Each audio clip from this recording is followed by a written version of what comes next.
started Beyond Buckskin back in 2009 as a blog. Okay, this was a space where I could share, artist profiles, showcase different designers, just to really get information out there, because people, I think, don't know that Native American fashion exists. And I was researching this topic for my doctoral dissertation when I was a student at the University of Arizona in Tucson. And I was interviewing these fashion designers, and they were sharing these really cool stories with me, their struggles, their successes, and I wanted to share that with more people. So, and the fastest, quickest, cheapest way to get your words out to a broader audience is by launching a blog. So that's what I did. And I showcase various designers, very high-end couture dresses, but also streetwear such as this by Alano Edzurdza with the bold graphic leggings. And then this is a photo shoot that we did in Los Angeles featuring a t-shirt by Jared Yazzie of his brand OXDX, and the t-shirt says Native Americans discovered Columbus. But also I love this. This is by Jamie Akuma, and she's doing really cool stuff. Jamie is a beadwork artist inspired by traditional beadwork of her people, and now what she's doing is she's taking that traditional beadwork, creating her own contemporary spin on it, but then transferring that pattern to fabric and then turning it into awesome dresses. So she's making this direct line between the traditions of her people and then putting that into contemporary wearable clothing, because in the society that we live in, we can't really wear our buckskin dresses without standing out quite significantly. So she's finding a way of taking those traditional decorative elements and making it into something we can wear right now. I also highlight the traditional stuff because the traditional stuff is amazing, and it really highlights how we continue these artistic practices. Raise your hand if you've ever seen or know of a Native American headdress. Raise your hand if you vaguely know something. Okay, so like the majority of you guys are vaguely familiar with the Native headdress. It's one of our most iconic symbols, but it's also culturally relevant, and there's a value system behind it. And I hope to share some of that with you guys today. And I would love to talk about just the really cool contemporary designers and the really cool traditional stuff, but I can't because stuff like this keeps popping up. And this is misappropriations of Native American iconography and symbols and names in the fashion industry.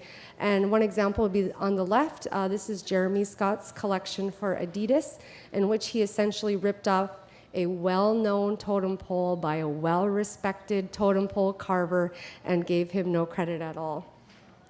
So this stuff keeps happening, and this is kind of our, this was a big turning point in 2011 when Urban Outfitters got caught.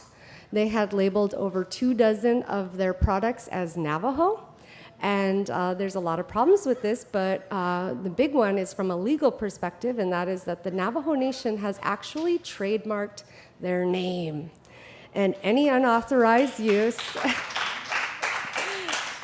and any unauthorized use of the word Navajo is just violation of trademark law. That's it. Do these major companies have any kind of ethical obligations to the original peoples of this continent? Do they have any? Do they have to run their business ethically when it comes to representing other people's cultures? So I started asking my readers for my blog, right? It was just a blog at the beginning, and I was saying, hey, instead of buying the Native knockoffs, why not buy the real thing? Native artists exist, Native designers exist, they're out there, they're producing really cool stuff, let's support them. And my readers were saying, okay, that's a cool idea, but where? How? How do I want to support these artists, but how can I do it? And at that time in 2011, there wasn't a space for you to easily access Native American-made fashion. You kind of had to know somebody or go to an event or go to Santa Fe. There was only this stuff in certain places. So I decided to launch the Beyond Buckskin boutique. And through this space, I work with 40 to 50 Native American artists from the US and Canada to get their work out to a broader international audience. So we have customers in the US, Canada, but also abroad, Australia, the UK, Sweden, Switzerland, and so forth. And We've been covered by CNN, ABC, NBC, CTV, most recently Martha Stewart. So people are really interested in what we're doing, and they like that it is something that is solution-based. And then just providing an alternative path, a different opportunity. And I really like this image. This is Martin Sensmeyer, who's wearing porcupine quill work.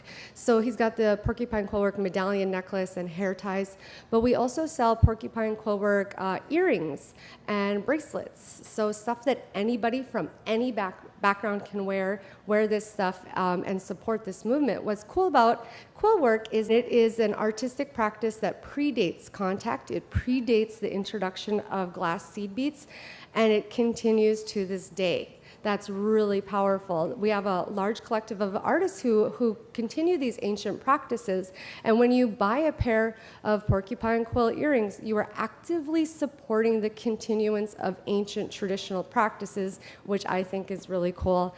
And that's what we try to push forward with the Beyond Buckskin boutique and blog. It's about education, right? Because we have a huge problem with education and lack of education. Native cultures, histories, perspectives aren't represented in mainstream culture, not in the educational setting, not in the legal world, not in the business world. And so we depend greatly on forums such as this to have these opportunities to educate and to learn. Well, can we just take a step back and talk about why you think that cultural misappropriation in fashion is harmful and dangerous, even on a smaller scale? Right, and I think we kind of have to get into a definition of, what is appropriation, right? What is cultural appropriation? I think there's a distinct difference between cultural appreciation and cultural sharing, and then there's cultural appropriation. The important difference between cultural appreciation and sharing and then cultural appropriation has to do with, is it an authorized or unauthorized taking? Right, when we're talking about appropriation, it's in general an unauthorized taking of another culture's practices, symbols, even names. Like when it comes to like the word Navajo, the unauthorized taking of those things, and it's typically also having to do with power dynamics. Right, the extraction is coming from a more dominant culture to from a minority group, or a group that has been oppressed in the past. And so we have to talk about those dynamics as well when we're talking about appropriation. Now, as for what is so harmful about somebody else taking these cultural valuable things like our names, our symbols, our belief systems, and then taking them and then misusing them and misrepresenting. So those are kind of the key examples of what we're talking about. When it comes down to, like I showed you guys the Urban Outfitters things, that was the Navajo flask, the Navajo panty, the Navajo sock. The thing about Navajo people is that they were at that time a dry reservation. They did not sell alcohol. So to have a flask tied to their name is like a huge misrepresentation of their people. They also have beliefs connected to modesty and humility. So to call something the Navajo panty was also in direct contradiction to their cultural value systems. So there's all these things going on where there's this major company misrepresenting those people. But what they were really doing is turning them into a pattern, right? They're saying we're calling it the Navajo sock because it's got a pattern that references Navajo rugs. But there's a lot of miseducation that goes on, and they're perpetuating those misrepresentations. Jessica, can you give a few examples of where major designers have stolen designs from native designers? Oh, we've got lots of examples. Of course, the Urban Outfitters was such a key critical turning point because it was trademark violation. We actually had some teeth on it that we could talk about that. But then it was kind of a launch pad to talk about like what are these ethical obligations that companies have? Do they have any? So, after that, there was also the Paul Frank. Is anybody here familiar with Paul Frank Industries? Raise your hand. Julius the Monkey. You've seen Julius the Monkey. I've never heard of Paul Frank Industries either until they had what I called their racist powwow. So they had an event, and it was a neon Native American themed event, and they had prop tomahawks, prop bow and arrows, feathered headdresses, neon war paint, and they encouraged their guests to stand up on this, on this stage, kind of like a runway, and pose with these props. And the poses that people picked were really disturbing. So they were kind of mock scalping one another, mock beheading one another, pointing their bow and arrows at people, and it was shocking because it was like, is this what people think? Native. Is this what people think about Native people? It was shocking. So we actually reached out to Paul Frank Industries and actually built a bridge with them, which was extraordinary. The president of Paul Frank Industries read our critiques again on the blog, and we had a great response from that brand where they reached out and collaborated with 4 Native American designers, and we launched a capsule collection out of that. So what started off as a really bad event and bad representation and misuse of Native cultures and symbols, we morphed it into a really powerful collaboration and a positive route out of that. So in August, Valentino, which is a major designer, collaborated with Christy Belcourt, who is a Métis painter and artist from Canada. And Christy Belcourt is also not only a phenomenal artist, beadwork artist, painter, but also she was the one who put together the project for the missing, murdered Native women of Canada. And for those of you who do not know, we kind of refer to it as our stolen sisters, which there's like 600 that are documented that we know of our Native sisters who have gone missing. No trace. We have no idea what happened to them, and there's no investigation into looking into where these women went. The police say, oh, those kind of women don't want to be found.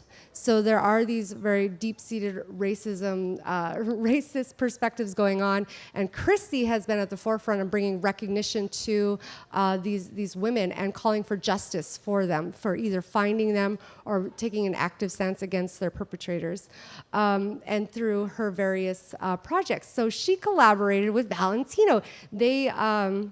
They used one of her large-scale paintings called Water Song and transferred it to fabric that they put into their recent resort collection. And what's great is that they give her credit. They don't just say, oh, we collaborated with somebody. They say who she is, and they point it out, and they let everybody know exactly how that collaboration went to be. So that's just extraordinary of where we're seeing this turning point of designers actually looking at Native people as Native individuals. I'm wondering, you sell a lot of art and fashion on your website made by Native designers and Jared.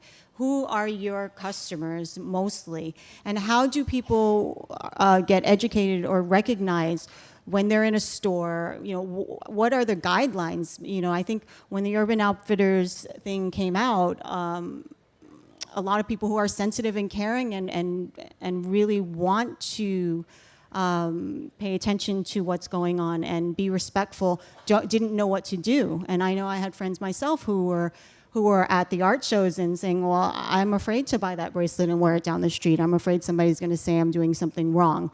So do you have kind of a set of guidelines as to people who appreciate Native art and fashion, how they can approach purchasing items for them to wear? Oh yes, definitely. So there's this great scholar, her name is Susan Scafidi, and she writes about this topic specifically, and also from a legal perspective, who owns culture? Who has a say, in what is something that's culturally appropriate to share, etc. So what she does is she gives this really great guideline called the 3 S's. I hope that this will be a key takeaway for you guys today. And you can apply this to any situation, not just with Native American appropriations. But those 3 S's are, first, source. Second is sacredness or significance. And then the last one is similarity. So the source. Who are you buying this thing from? Are you buying it from Urban Outfitters, who has nothing to do with Native people? I really discourage Urban Outfitters. They're a terrible company. That's my opinion. Or are you buying it from an actual Native American artist? So think about source. The next one is sacredness or significance. Is what you're buying or wearing, is it something that has greater significance within the community, such as the Native American headdress? Or is it something that is meant to be, worn on a daily basis, like moccasins, for example? That gets you back to source. Okay, are you buying these moccasins from a big company, again, that are extracting native technologies for their own profit? Or are you giving money to a Native American moccasin maker? So think about that. And then the third one is similarity. So is what you're buying a direct knockoff? Is it a knockoff of a headdress? Is it a knockoff of a Native American designer's stuff? Or is it something that is simply inspired by? I love the world that we live in today. We can learn so much about different cultures. We can be inspired by different cultures and different people. I think inspiration is great, but inspiration requires some creativity of your own. So please don't, make a direct copy of somebody else's cultural property. So those are the three S's: source, significance, and similarity. And I think those are keys that we can apply to our everyday lives. I think so.